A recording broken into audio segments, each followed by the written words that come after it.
What's up, motherfuckers? Welcome to another episode of the DMIT podcast.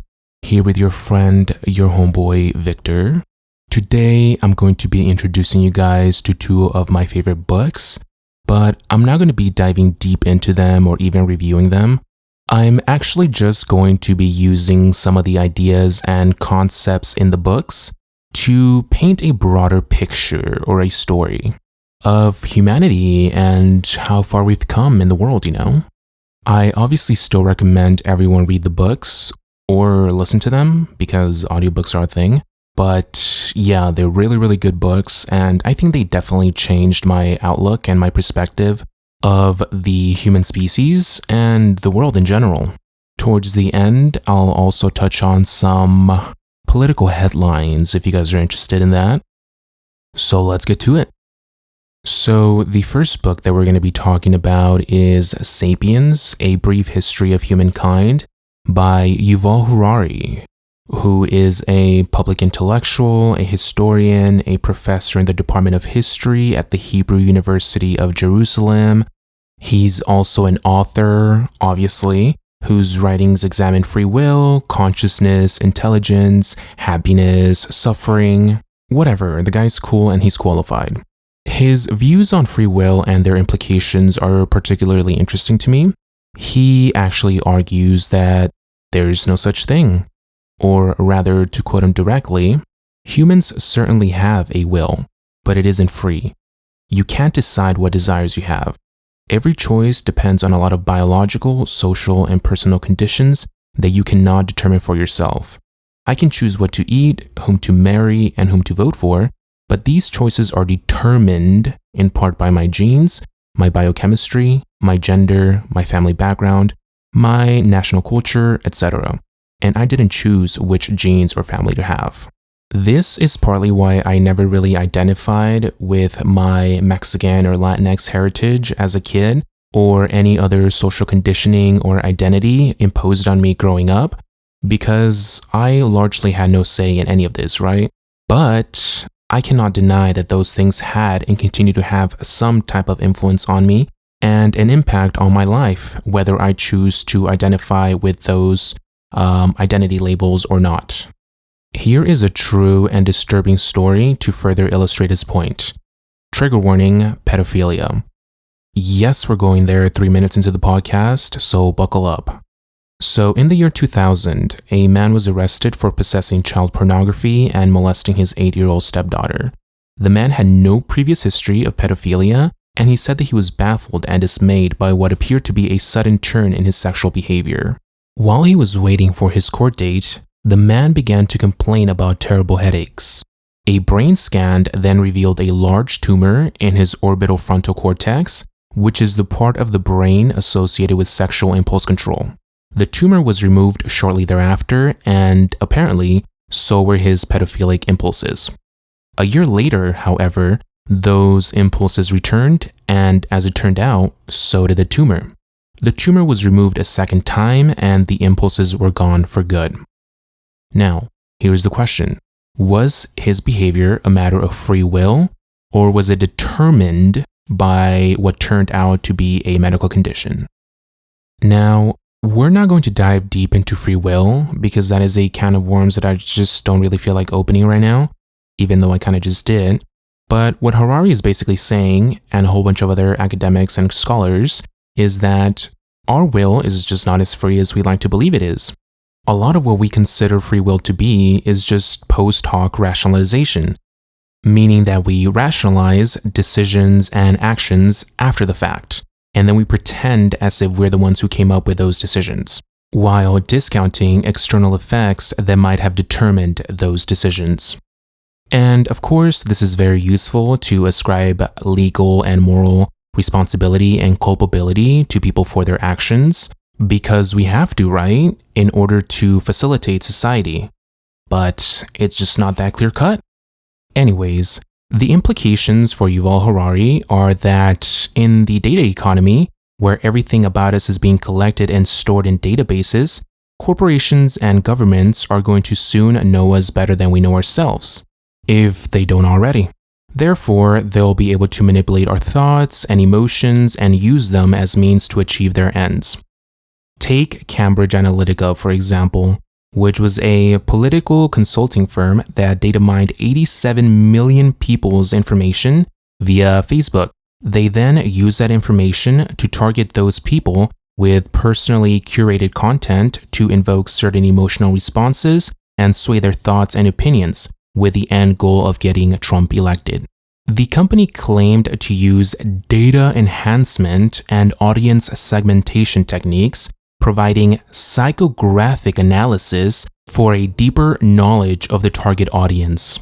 Using what it calls behavioral microtargeting, the company indicates that it can predict needs of subjects and how those needs may change over time, and that it can tell things about the individuals that they may not know about themselves. The company also states that services can then be individually targeted for the benefit of its clients from the political arena, governments, and companies, providing a better and more actionable view of their key audiences. And if you think about it, this is similar to the advertising and marketing industries that are paid billions every year to exploit your insecurities and cognitive biases to sell you things that you probably don't need. Harari says that if governments and corporations succeed in hacking the human mind, the easiest people to manipulate will be those who believe in free will. And this makes sense, right? Because they'll be less critical of their own behaviors and thoughts and more likely to discount the environmental influences around them. Everything they do will be of their own accord, so to say. And I want to draw attention to the parallels between this and the conversation Melina and I had last episode. To reiterate, if you're not aware or even know that things like systemic and individual biases exist, it's very easy to interpret societal problems as personal ones. Similarly, if you're not aware or even know that powerful interests and corporations are at war with your mind, it's very easy to internalize their messages and believe that you on your own came up with them. This is actually what Yuval Harari's second book, Homo Deus, focuses on, but I just needed you guys to get familiar with this concept for the purposes of this episode, and in perpetuity preferably. But anyways, let's go back to Sapiens. What is Sapiens about?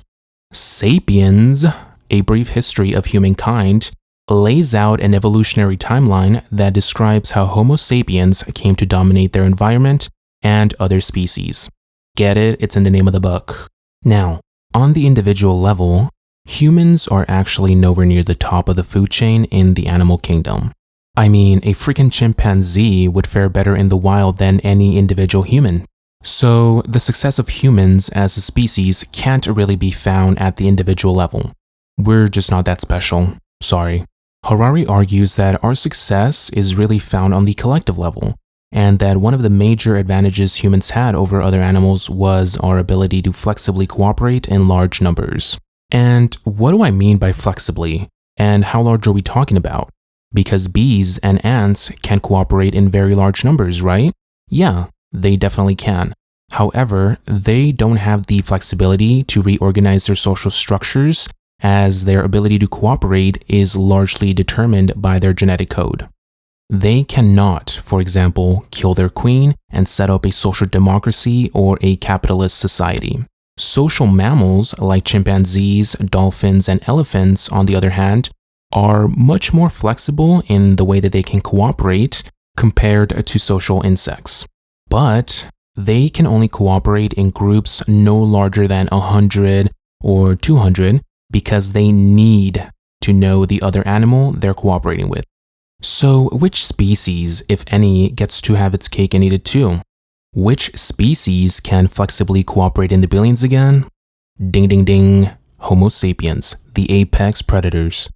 Individually, a chimpanzee may fare better in the wild than us, but collectively, we're able to place that chimpanzee in a zoo for our enjoyment. Harari, along with most scholars, believe that we gained the ability to flexibly cooperate around 70,000 years ago, during the cognitive revolution, when we developed the ability to think abstractly, plan into the future, create art, language, and tools. Since then, we've developed complex networks of cooperation that facilitate the exchange of ideas and systems without the need of personally knowing everyone that makes up those networks of cooperation. Harari attributes this to our imagination and ability to create and believe in fictions, or intersubjective systems. But what is an intersubjective system?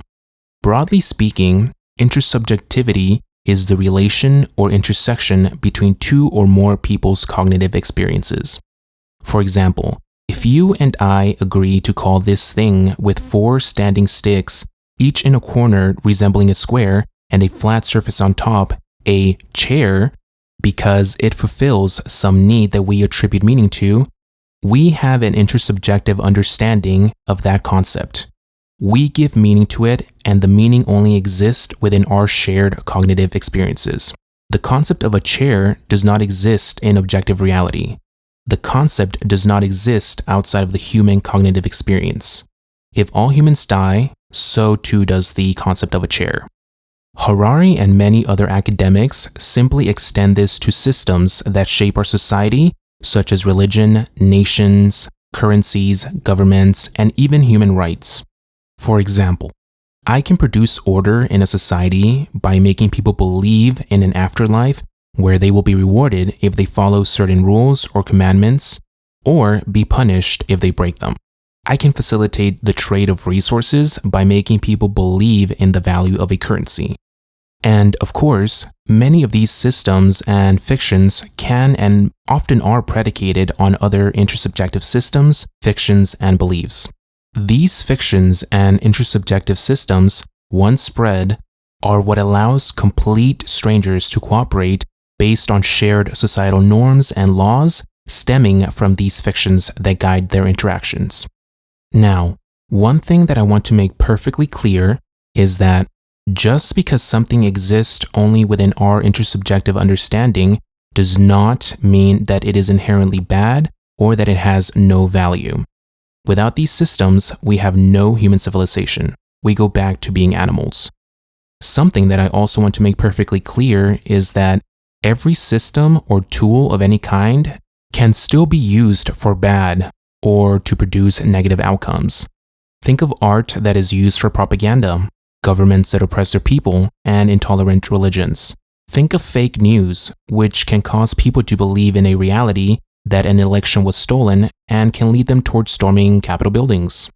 No tool, which our ability to create fictions definitely is inherently bad. It all comes down to how we, as intelligent beings, use those tools and for what purposes. So, in short, our ability to create and convince others to believe in fictions about the world and about ourselves, and our ability to cooperate in large numbers is what allowed Homo sapiens to dominate its environment. And this is actually where we'll part from Yuval Harari. The rest of the book expands on how other biological evolutions and technological inventions interact with previous systems and societal structures, such as the agricultural and industrial revolutions. I still highly recommend you guys read this book. Anyways, we have the concept of our will not being as free as we like to believe it is, and an idea of what intersubjectivity is and how fiction can help us organize more complex systems of collaboration. The second book we're going to be drawing from breaks apart some of the pervasive societal fictions we've been made to believe about humanity that have turned into self-fulfilling prophecies that are then justified by their apparent innateness to humankind. And that's actually the name of the book, Humankind, by Rutger Bregman, who is a Dutch historian, author, and journalist. He has written books on history, philosophy, and economics. His TED Talk, Poverty Isn't a Lack of Character, It's a Lack of Cash, was chosen as one of the top 10 presentations for 2017. He's more famously known for his intervention at the World Economic Forum in Davos, where he criticized the event for its focus on philanthropy instead of tax avoidance by the rich. This is my first time at Davos, and I find it quite a bewildering experience, to be honest. I mean, 1,500 private jets have flown in here to hear Sir David Attenborough speak about, how we're wrecking the planet. And I mean, I hear people talk in the language of participation and justice and equality and transparency.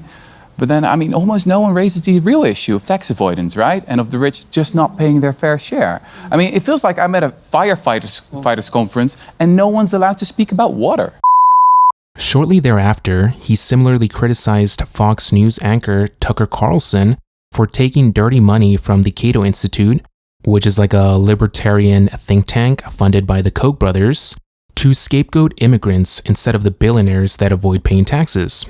The book challenges the premises of veneer theory, or the idea that humans are naturally selfish and governed by self-interests, that civilization is only a thin veneer, and that as soon as shit hits the fan, so to say, humans reveal who they really are: brutish beasts, Nazis, and or monsters. This idea is pervasive all throughout Western culture. From the Greeks, if you look at Thucydides' writings during the plagues and social unrest in Athens, to Orthodox Christianity in The Original Sin, or How We're All Born as Sinners, in literature, such as in The Lord of Flies, it's found in economics, in capitalism, the concept of individualism, and homo economicus, and it's even found in social studies and psychology, in experiments such as the Stanford Prison and Milgram's shock experiments, which both suffer from methodological errors, to say the least. If these ideas and intersubjective realities we believe in gain traction, as they most obviously have, it's easy to see how one can become and even rationalize and try to justify what one believes about the self, further internalizing those beliefs in society and elevating them to become self-fulfilling prophecies, consequently necessitating the structuring of societies, systems, and institutions around those intersubjective fictional realities. And I think it's very intuitive to most people that this is actually the case, as we've all probably witnessed others or even ourselves do horrible things for selfish reasons. Right? Am I the only one? Whatever. In the last 20 to 25 years, however, evidence has come to light that contradicts many of those assumptions and fictions. People are actually decent. Our capacity for cooperation and friendliness, as mentioned previously, is actually our superpower and what allowed us to create thriving societies. Take the Stanford Prison experiment, for example. The experiment attempted to investigate the psychological effects of perceived power, focusing on the struggle between prisoners and prison guards. The experiment was conducted by Philip Zimbardo, who, instead of being an objective observer, inserted himself into the experiment as the superintendent of a mock prison. The experiment only lasted 6 days, however, after the guards quickly embraced their roles and the power that came with them, enforcing authoritarian measures and ultimately subjecting some of the prisoners to psychological torture. The takeaway being that as soon as you give people the liberty or the power to do whatever they want, they start doing horrible things with it. But, as it later turned out, the guards were actually instructed to act as brutish and nasty as possible by Zimbardo himself, and that some of the participants behaved in ways that would help the study so that the researchers had something to work with, as one guard later put it, which is methodologically unscientific. But the experiment still influenced policy decisions and perceptions of humanity. Lord of the Flies is not scientific literature, but it also had an outsized influence on various generations. The book is about a group of kids that get stranded in a deserted island, and shortly thereafter, the veneer of society wears off, and they end up all killing each other and doing horrible things, or something like that. But when a real-life scenario similar to the one described in the book materialized, the kids actually ended up surviving by collaborating and working together. Imagine that. Humankind then goes on to ask where our capacity for cruelty comes from, if we're all generally decent, right? What led to the Holocaust, slavery, and what leads to warfare? But we already know the answer, right? It's in how we, as humans, use our tools. The tools of fiction, collaboration, and friendliness can be used in combination with our biological and cognitive nature and biases, such as our tribalistic tendencies, to demonize other groups of people who don't look like us or share our intersubjective realities. Collaboration, friendliness, and fiction are tools that can be used to commit genocide and enslave other groups of people. Ugh, doesn't it suck that the world is so complicated and that there is almost never a clear, discernible, good or bad binary in anything? Now, if we think critically and analyze veneer theory and the fictional realities that have sprung out from it to at least see what type of outcomes they're producing, I think it's pretty evident that it mostly leads to negative outcomes, such as wealth inequality, environmental degradation, alienation, lack of societal trust and social safety nets, the reinforcement of other harmful fictions like national or racial superiority. The list goes on. Rutger Bregman, the author, in case you already forgot, believes that if we change the stories we tell about ourselves and our role in the universe, then maybe we can create a more fulfilling and prosperous society. And I think it's true. I'm a big believer in having the most objective interpretation of reality as possible, and if it was the case that we're purely selfish beings, then I would probably be more sympathetic to certain intersubjective systems and fictions, but that's clearly not the case, and we should act accordingly. Okay, I think that's it. So, to kind of summarize everything, human beings are generally decent. When shit hits the fan, instead of there being complete chaos and anarchy, we typically help each other and form some sense of solidarity. I didn't even get to touch on most of the examples given in the book, but I think we can look to the ongoing pandemic to see some of those examples. We are naturally very collaborative and friendly, but with fiction in the mix, sometimes that friendliness and collaborativeness can be used to do horrible things. Okay, but that's it. Now on to the politics. So Biden signed the $1.9 trillion stimulus package into law on Thursday. Woo!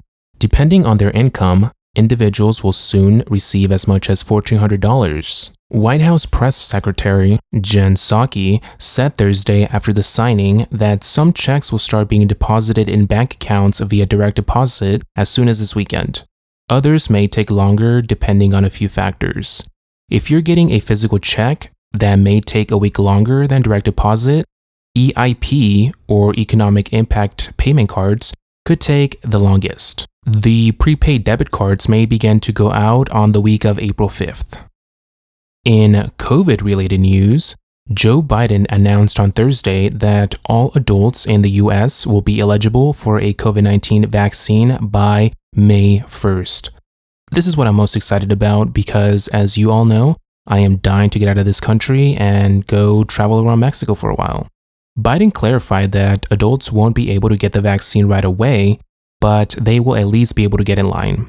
Even then, he said that the country will have enough vaccines for all adults by the end of May, a claim he's made before.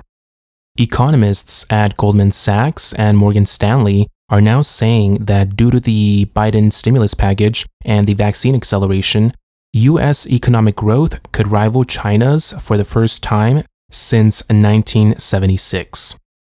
Goldman Sachs is calling for a 6.9% growth in GDP in 2021, and Morgan Stanley is even more optimistic, predicting a 7.3% GDP growth. That would surpass the Chinese government's target of 6%. The $1.9 trillion American Rescue Plan is a major factor behind the optimism. After President Joe Biden's election in November, many economists thought that a divided Washington would only be able to agree on a relatively modest stimulus package in 2021. However, that calculation began to change after the Democrats retook the Senate in January by sweeping the runoffs in Georgia. That opened the door to passing party line legislation to boost the economy. And I want to remind everyone as well that not a single Republican voted for the stimulus package. But both parties are the same, right guys? Oh my god, I'm so enlightened. Anyways, I think that's it as far as important news are concerned. I know Governor Cuomo of New York is actually facing some sexual assault allegations, and he's already being called to resign by several top Democrats. So I'm definitely going to continue following that and see where that goes. But it just goes to show again that Republicans allow people like Marjorie Greene Taylor and Roy Moore, who's like a known abuser, to remain in their ranks and even go out as far as to defend them. But yeah, I think that's all I have for this week. Remember to follow us on our social medias.